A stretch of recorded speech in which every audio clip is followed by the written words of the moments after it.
Welcome to Tunuri. ஒரு அழகான காட்டில் ஒரு காகம், ஒரு கிளி மற்றும் ஒரு குருவி என்ற 3 நண்பர்கள் வாழ்ந்து வந்தனர். காகம் மிகவும் சோம்பேறி, அது எப்போதும் தூங்கிக் கொண்டே இருக்கும்.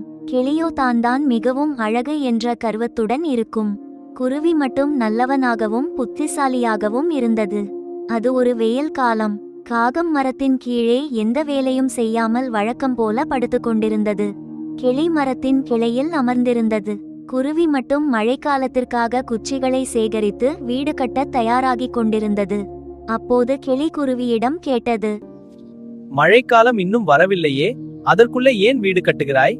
அதற்கு குருவி சொன்னது, மழை எப்போது வேண்டுமானாலும் வரலாம், முன்னெச்சரிக்கையாக இருப்பது நல்லது. ஆனால் கிளி அதனை அலட்சியப்படுத்தியது. சில நாட்கள் கழித்து கிளி தனது வீட்டை கட்டத் தொடங்கியது. அது மிகவும் அழகாக இருக்க வேண்டும் என்று நினைத்து வெள்ளை உப்பால் வீட்டை கட்டியது.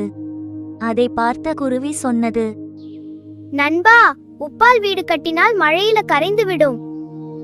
ஆனால் கிளி கோபமாக, எனக்கு எல்லாம் தெரியும், போய் உன் வேலையை பார் என்று கூறியது. இறுதியாக குருவியும் தனது வீட்டை கட்டியது, கிளியும் தனது அழகான வீட்டை கட்டி முடித்தது. மழைக்காலம் வந்தது. இடி மின்னலுடன் கடும் மழை பெய்தது. கிளியின் அழகான வீடு மெதுவாக கரையத் தொடங்கியது.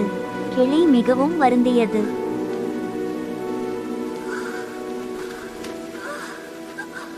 பிறகு கிளி குருவியின் வீட்டிற்கு சென்று மன்னிப்பு கேட்டது. குருவியும் கிளியை மன்னித்து உள்ளே சேர்த்து கொண்டது. காகத்தின் நிலை இன்னும் மோசம்.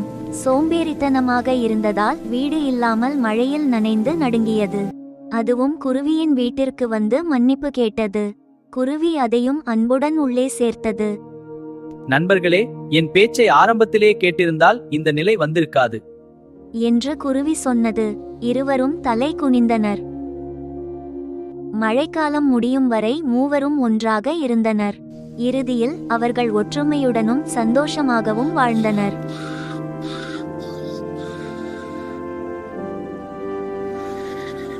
இந்த வீடியோ பிடிச்சிருந்தா லைக் பண்ணுங்க, ஷேர் பண்ணுங்க, மறக்காம சப்ஸ்கிரைப் பண்ணிடுங்க.